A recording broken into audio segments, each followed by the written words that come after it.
Well, now, clamping, parking fines and fees may be dreaded by motorists, but for cash-strapped councils all over Ireland, it's generating millions of euro. Figures obtained by RT News show that the country's 5 main city councils collected €46 million from parking last year. But with greater financial pressures on local authorities, business representative group RGDATA says that parking should not be used to generate council funds because it is hard on local businesses. Well, Cian McCormack has this report. Merrion Square West. It's earned the title of Dublin's clamping black spot. Last year, 694 clampings on this street netted over €55,000 for Dublin City Council. 56,000 vehicles were clamped in Dublin in 2013, and Mespil Road and Pierce Street earned second and third places clamping black spots. We used to have our office right around the corner here on Merrion Square, and every morning, every lunchtime, every evening I would see the cars being clamped here. Obviously we have to keep the streets as clear as we can so that traffic can move, I understand that, but the clamping is a bit severe. If you've fed money into a machine like this one, then you've paid some of the €24 million collected from on-street parking in the capital last year. On top of that, motorists paid €4.3 million for declamping and €1 million for parking outside their own homes. It cost over €10 million for the city to run its parking services, sending €19 million profit into the council's coffers.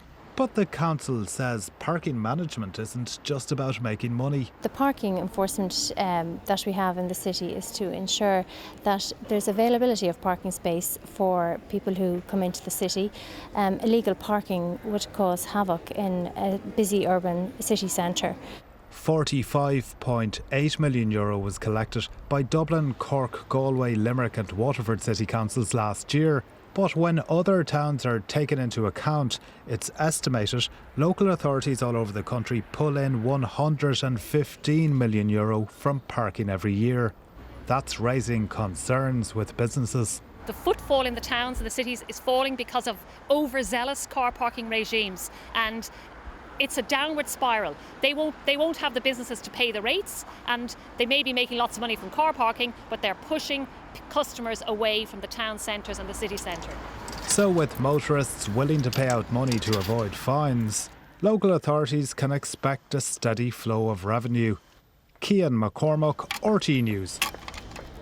And Cian McCormack joins me now. Cian, thanks very much for coming in. Some of those figures are really fascinating, aren't they?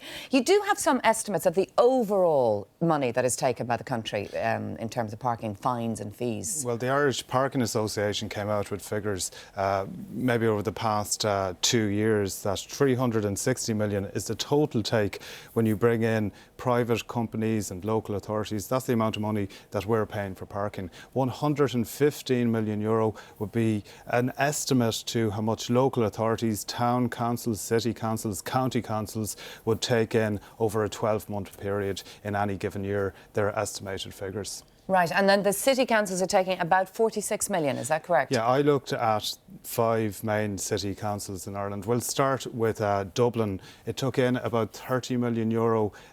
That was the total take. When it boils down to it, €24 million was from on-street parking. €4.3 million was paid out for declamping fees. When you're clamped, you have to pay to get that clamp taken off. Oh, we all know about those ones, yes. And €1 million was paid for residential parking Your permits. discs or whatever. The discs. And Cian, I think an interesting question is how much of the money that people pay for clamping goes to the clampers and how much goes to the council? Do you have a breakdown on that?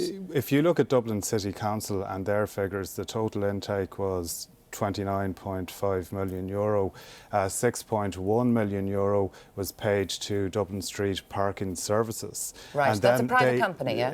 It's a company that does that work for Dublin City Council. And on top of that, there were more expenses, more outgoings in relation to parking management services in the city.